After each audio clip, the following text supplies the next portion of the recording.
Hello बच्चों, let's read this question. So this question says three balls ABC of same mass as M are placed on a frictionless horizontal table in a straight line as shown. Ball A is moved with velocity u towards the middle ball B. If all the collisions are elastic, find the final velocity of all the balls. ठीक है, आपको यहाँ पर क्या बतानी है? Balls की final velocity बतानी है. ठीक है, फाइनल आपको वेलोसिटी बतानी है. तो ये तो बच्चों आपका कॉलिजन हो रहा है, तो कॉलिजन पर बेस्ड क्वेश्चन है, और कॉलिजन के अंदर भी इलास्टिक कॉलिजन हो रहा है. क्वेश्चन बोला गया if all the collisions are elastic, तो इलास्टिक कॉलिजन इस क्वेश्चन का की कॉन्सेप्ट लिख सकते हैं. ठीक है, अब बच्चों देखिए क्वेश्चन में क्या बोला गया. ठीक है, three balls ABC of same masses are placed on a frictionless horizontal level. ठीक है, ये आपकी ए बॉल है. ठीक है, this is our ball B, this is our ball C. Ball identicals हैं, आइडेंटिकल मतलब तीनों का मासेस इक्वल है. ठीक है, ये क्वेश्चन में हिंट गिवन है. ये आपकी ए यू इनिशियल वेलोसिटी से मूव कर रही थी. This is ball A, this is ball B, this is C. ठीक है, बी से कोलाइड करिए. बी तो बच्चों इनिशियली ये आपका पहला कॉलिजन होगा ए और बी के बीच में. ठीक है, फिर ए और बी, ए बी से कॉलिजन करेगी, बी को कुछ वेलोसिटी इंपार्ट करेगी. ठीक है, या नहीं करेगी वो तो चेक करके बता देंगे. फिर बी का आपका नेक्स्ट सी से कोलाइड करेगा, तो वो आपका सेकंड कॉलिजन होगा. ठीक है, अब बच्चों देखिए पहले कॉलिजन के करस्पॉन्डिंग देखते हैं.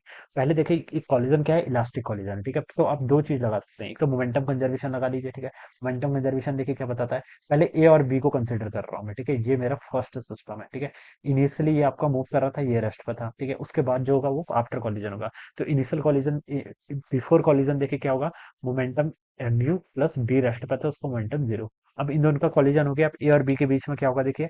अब मान लीजिए कॉलिजन के बाद, ठीक है, चलो इस वन को मैं यहाँ पर अलग से ड्रॉ कर देता हूँ. ठीक है, ऐसे सिचुएशन है.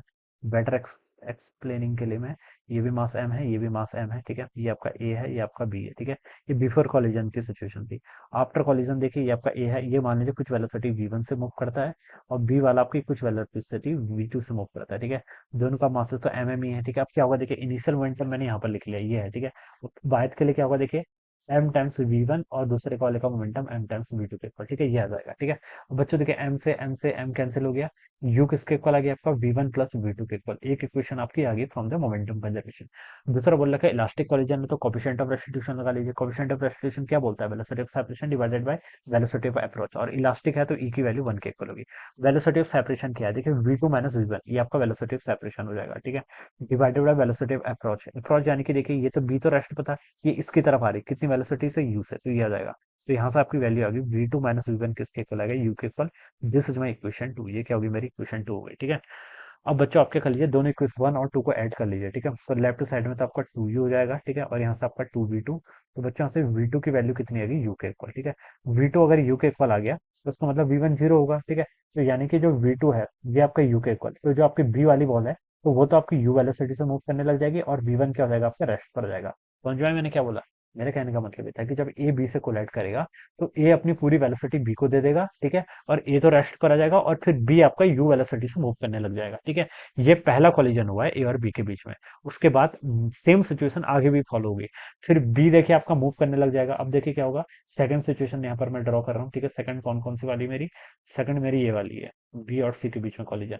अब देखिए बी के पास क्या है, कुछ वेलोसिटी है कितनी, यू, ये सी से कोलाइड करेगा. ठीक है, सी आपका इनिशियली रेस्ट पर था, और आफ्टर कॉलिजन क्या होगा, ये बी आपका रेस्ट पर आ जाएगा, वही जो पहले ए और बी के बीच में होता है. ये बी वाला आपका रेस्ट पर आ जाना है. ठीक है, इसकी वेलोसिटी आपकी जीरो जानी है, और जो सी है वो आपका मूव करने लग जाएगा किस वेलोसिटी से, यू से. ठीक है, तो ऐसी आपकी यहाँ पर से सिचुएशन होगी. ठीक है, तो हमसे बोला क्या, find the final velocity of all the words. तो फाइनल वेलोसिटी तो ये होगा कि बच्चों ए भी रेस्ट पर आ गया, बी भी रेस्ट पर आ गया, और सी आपका मूव करने लग जाएगा विद वेलोसिटी यू से. ठीक है, तो ये इसका क्या हो जाएगा, राइट आंसर हो जाएगा. ठीक है, तो मैं लिख सकता हूँ velocity of ball A value की final velocity zero, B ball की फाइनल वेलोसिटी जीरो, और सी वाली बॉल आपकी यू वेलोसिटी से मूव करने लग जाएगा. ठीक है, तो ये इसका आंसर हो जाएगा. इस क्वेश्चन को आप डायरेक्ट बिना सॉल्व करे बता सकते हैं. देखिए अगर आइडेंटिकल मासेस होते हैं और कॉलिजन इलास्टिक है, तो आप डायरेक्ट वेलोसिटी को ट्रांसफर कर सकते हैं. ठीक है, दोनों का मासेस सेम है, तो ए बी से कोलाइड करेगा तो ए रेस्ट पर आएगा, बी मूव करने लग जाएगा. डायरेक्ट ये रिजल्ट यूज कर सकते हैं. फिर बी और सी के बीच में कॉलिजन होगा, बी सारी वेलोसिटी सी को ट्रांसफर कर देगा और अपना रेस्ट पर आ जाएगा. ठीक है, तो ये इसका आंसर हो जाएगा. So I hope you all understood this concept. All the best and thank you so much.